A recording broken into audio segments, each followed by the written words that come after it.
Salut, moi c'est Ali et bienvenue dans My Life, un espace sonore intime où je te partage mes pensées, mes ressentis et mes petits bouts de vie. Ici, pas de filtre, pas de niche, juste ma voix et l'envie sincère d'aider les autres en m'aidant moi-même. Plus qu'un podcast, c'est une safe place pour se poser, explorer et évoluer.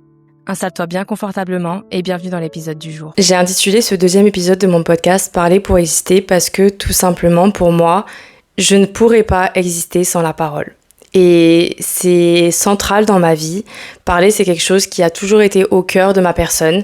Et sachant que j'ai créé un podcast littéralement pour pouvoir poser ma parole, je trouve que c'était important de prendre la parole à ce sujet, justement, et de vous expliquer le pourquoi du comment j'ai besoin de parler. On va commencer par un postulat très simple. Je parle beaucoup. Voilà. C'est quelque chose qui fait partie de ma personne, c'est quelque chose qui fait partie de qui je suis. J'ai toujours beaucoup parlé. Alors, non, c'est faux. J'ai parlé tard, mais à partir du moment où j'ai découvert ma voix, j'ai toujours beaucoup parlé. Et c'est quelque chose qui me caractérise, qui m'a beaucoup définie. Et j'ai pas envie que ce soit quelque chose qui me définisse. Et c'est quelque chose que j'ai envie de me réapproprier. Et c'est pour ça que My Life est aussi là pour que je me réapproprie ma parole. Tout simplement parce que My Life, c'est mon podcast et c'est l'endroit où je peux canaliser ce flot de paroles, toutes ces 1001 pensées que j'ai envie d'aborder, tous ces sujets dont je veux discuter. Ça me permettra de pouvoir le faire dans un endroit qui est dédié et où parler est une bonne chose. Je pense que l'aspect de où parler est une bonne chose est très important parce que beaucoup parler est quelque chose qui m'a beaucoup été reproché. Mais quand je dis beaucoup, je pourrais dire énormément, extrêmement. Je vais pas continuer dans tous les ments, mais vous avez compris l'idée. Parce que, sincèrement, finalement, encore un mot, hein, mais bon, faut pas le dire. En toute sincérité, aujourd'hui dans ma vie, c'est quelque chose qui est plutôt plébiscité, mais qui plus jeune a beaucoup été critiqué. Parce que dans notre société, prendre la parole et avoir l'habitude de parler et s'exprimer, c'est tout de suite se mettre en avant. Si vous avez quelqu'un dans une conversation qui va prendre le lead et qui va parler, cette personne, vous allez vous dire que la personne, elle a confiance en elle et que c'est quelqu'un qui n'écoute pas les autres et que c'est quelqu'un qui se met en avant. Alors que dans mon cas, ça n'a jamais été cette réalité-là. Il faut savoir qu'à l'origine, je suis quelqu'un de timide. Alors ouais, gros plot twist parce que je pense qu'il y a plus d'une personne qui vont écouter ce podcast qui vont dire « Mais pas du tout, alors ma belle, non. » Si, sachez-le, au fond, je suis timide. C'est comme mon petit frère qui, dans le fond, est timide. Lui, il gère ça avec le fait d'être un petit bout en train qui est hyper joyeux, hyper positif et qui fait rire tout le monde et qui est un petit rayon de soleil. Moi, je gère ça en parlant beaucoup. Voilà, chacun sa façon de gérer. Pour moi, c'est la personne dont je suis la plus proche, mon petit frère, et que je suis la plus à même d'analyser son fonctionnement. C'était un exemple très simple pour moi, mon petit frère, parce que j'ai grandi avec lui, je sais très bien comment il fonctionne. Mais sincèrement, c'est l'image même que j'ai de nous deux. Dans le fond, on est à peu près les mêmes personnes, mais dans la réalité, on est deux personnes totalement opposées parce qu'on gère notre fonctionnement totalement différemment. Et moi, dans mon cas, j'ai toujours géré ma timidité par le fait de parler. Et je sais que ça peut paraître hyper contre-intuitif, mais c'est ma réalité et c'est comme ça que ça se traduit. Et au final, c'est à la fois ma force et à la fois ma faiblesse. Je veux dire qu'aujourd'hui, c'est une force dans mon cadre professionnel, dans mon domaine d'études, parce que la prise de parole est quelque chose qui peut s'avérer nécessaire et primordial. Et bien savoir parler et savoir parler en public, c'est quelque chose qui fait la différence, donc c'est tant mieux. Et on a pu, dans des expériences récentes d'ailleurs, me féliciter à ce sujet-là et même me demander conseil en mode « Waouh, mais comment t'arrives à prendre la parole aussi bien, tu parles super bien, quand tu parles on t'écoute, tu captes l'attention ». Et je vais pas vous mentir que ce compliment, si la personne passe par là, il m'a tellement touchée et il a fait une énorme différence dans mon rapport à la parole parce que je pense que c'est la première fois que vraiment on me félicitait et qu'on me plébiscitait, quelque chose qui m'avait autant été critiqué par le passé. Parce que voilà, ça a été aussi, je pense, ma plus grande faiblesse parce que Dieu sait que j'ai perdu des amitiés, Dieu sait que j'ai perdu des gens dans mon entourage, Dieu sait que j'ai perdu tellement de choses par le fait que je parlais beaucoup parce que plus jeune, je n'écoutais pas. Voilà, ce n'est plus une réalité aujourd'hui, mais plus jeune, je n'écoutais pas, je parlais, mais je faisais pas forcément attention si en face on m'écoutait ou si en face on était intéressé par ce que je disais ou si en face la personne avait quelque chose à dire. Et donc forcément, quand vous êtes avec quelqu'un qui fait que parler et vous écoutez pas, ce n'est pas agréable. Sauf que moi, je le faisais pas avec une mauvaise intention derrière, je le faisais pas pour ne pas écouter les autres, je le faisais tout simplement parce que c'était ma façon de gérer la situation, c'était ma façon de me protéger Et sauf que c'était pas compris et ça m'a valu beaucoup de tristesse et beaucoup de difficultés. C'est quelque chose que j'ai beaucoup travaillé avec ma maman. D'ailleurs, maman, si tu passes par là, merci encore pour tout le travail qu'on a fait ensemble parce que sans toi, j'en serais pas là. Et c'est la réalité, sans elle, j'en serais pas là. Sans elle, je n'aurais pas cette capacité à écouter les autres et surtout, j'aurais pas compris l'importance d'écouter les autres. Parce qu'aujourd'hui, je ne me verrais pas parler sans écouter parce que je pars du principe que c'est comme ça qu'on apprend sur des sujets, mais aussi qu'on apprend sur l'autre et qu'on apprend sur nous-mêmes. Je peux dire en toute transparence qu'aujourd'hui, j'écoute sincèrement les autres et que j'adore apprendre en écoutant les autres et que je ne me verrai pas ne pas écouter les autres et que beaucoup parler ne veut pas dire ne pas écouter. C'est quelque chose aujourd'hui que je suis très fière de pouvoir dire. Beaucoup parler ne veut pas dire ne pas écouter. Il y a beaucoup de gens qui ont l'impression que je les écoute pas, mais c'est pas parce que je capte rapidement ce qu'on est en train de me dire et que je suis rapidement à passer à un autre sujet que je n'écoute pas. Genre, au contraire, il faut savoir que j'écoute énormément, mais c'est vrai que par le passé, ça n'a pas été le cas.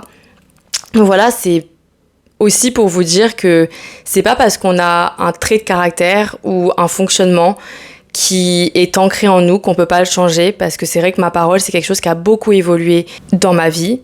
Et c'est pour ça que Parler pour exister, c'est le titre de cet épisode, parce que parler fait intimement partie de mon existence. C'est quelque chose sur lequel j'ai beaucoup travaillé, sur lequel j'ai beaucoup évolué. Et aujourd'hui, je pense que je suis à même de dire que j'ai une bonne parole et j'ai une bonne écoute. Et je pense que la clé, elle est vraiment dans l'équilibre entre la parole et l'écoute. Je pense que j'ai encore à améliorer mon écoute parce que nul n'est parfait et je pourrais toujours plus écouter et encore faire plus attention aux autres. Mais j'ai quand même cette bonne équilibre qui fait qu'aujourd'hui, c'est plus un défaut, mais ça part plutôt vers une qualité. Je pense que ce serait une vraie qualité si j'arrivais encore à accepter les silences, mais sachant qu'à l'origine, c'est pour cacher ma timidité. Autant vous dire que quand il y a des blancs, je suis la personne la moins à l'aise de la terre entière, donc je vais le combler, ce blanc. Donc je pense qu'il faut que j'apprenne encore à accepter les blancs, mais on y arrive petit à petit. Je m'améliore chaque jour et je ne suis qu'humaine à la fin de la journée, donc on fait ce qu'on peut. Tout ça pour dire que l'ensemble de cette expérience de parler pour exister me mène aujourd'hui à cet épisode de podcast et me mène tout simplement à ce podcast.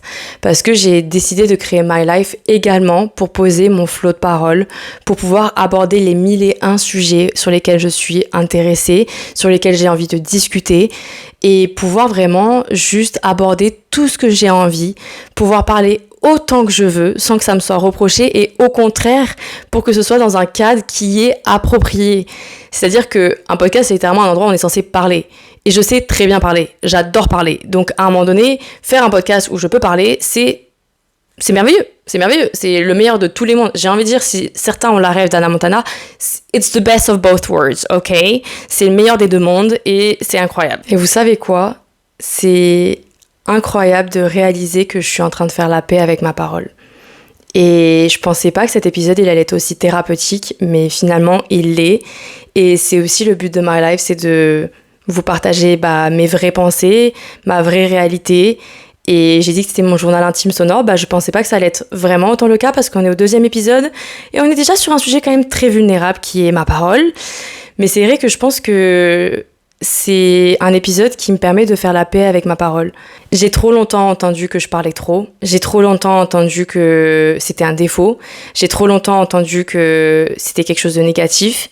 Et aujourd'hui, reprendre le pouvoir de ma parole et en faire quelque chose de constructif et en faire quelque chose qui m'est propre et qui est pour moi, c'est cette réalité que j'ai une voix et que je peux en faire ce que je veux et qu'en fait à un moment donné je l'ai, elle existe et autant que je la pose et autant qu'on l'écoute. C'est cette réalité qu'on aura beau vous dire tu parles trop, tu es trop timide, tu es trop gros, tu es trop gentil, tu es trop ceci, trop cela, à un moment donné on sera tous trop quelque chose.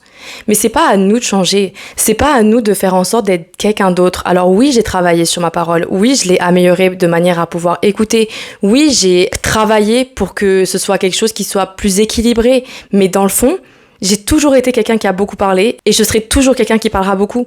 Je ne vais pas changer le fond de qui je suis. Et je pense qu'au lieu de vouloir le changer, alors j'ai pu l'adapter, ça c'est sûr, mais il faut l'accepter. Et je pense que le message de cet épisode, c'est vraiment acceptez-vous tel que vous êtes. Franchement, je sais que ça fait un peu phrase bateau, mais j'ai 25 ans. Ça fait 25 ans que je travaille sur ma parole et je pense que j'ai jamais été autant alignée qu'avec le fait que je suis en train de sortir un podcast qui me permet de parler librement de ce que je veux, quand je veux et qu'en plus ça pourra aider d'autres personnes. Je sais pas si ça s'entendra à ma voix, je sais pas si ça se verra sur mon visage pour ceux qui regardent la vidéo, mais sincèrement, je suis apaisée. Je suis apaisée en vous tournant cet épisode.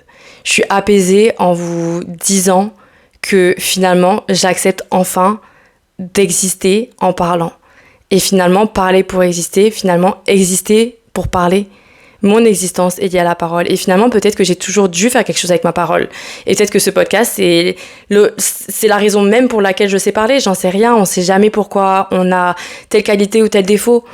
Mais au final, je pense qu'aujourd'hui, ça fait sens d'avoir ce lien à la parole. Et je suis fière de dire que je parle beaucoup. Et je suis fière de dire qu'aujourd'hui, ma parole, elle me permet de créer le plus gros projet de ma vie à ce jour. Le plus gros projet que j'ai construit par moi-même. Et j'espère que ça inspirera plus d'une personne à embrace ses qualités, à embrace la façon dont la personne elle est, parce qu'on ne peut pas changer. Et j'ai trop essayé de changer, j'ai trop essayé de rentrer dans le mood, j'ai trop essayé d'être comme tout le monde, mais finalement, chacun est différent. Et je parle beaucoup, et au final, oui, j'ai peut-être perdu des amitiés, mais aujourd'hui, j'ai des très belles amitiés avec des gens qui m'apprécient tel que je suis. Mais tel que je suis veut dire avec ma parole. Si les gens ils m'aiment pas parce que je parle trop, passez votre chemin et allez voir ailleurs. C'est aussi simple que ça. Sauf que avant, j'étais pas à même de le réaliser, j'étais pas à même de m'en rendre compte, et je voulais trop m'adapter pour les autres. Donc s'il y a bien un message que j'aurai au final aujourd'hui, c'est écoutez-vous, faites les choses telles que vous les sentez et soyez vous-même. C'était My Life, merci d'être resté jusqu'à la fin de cet épisode. Si tu as aimé, n'hésite pas à suivre le podcast et à le partager à quelqu'un que ça pourrait aider. Tu peux aussi me retrouver sur mes réseaux sociaux à @mylife_pod. On se retrouve dans le prochain épisode pour une nouvelle dose de My Life. D'ici là, prends bien soin de toi. Des bisouilles!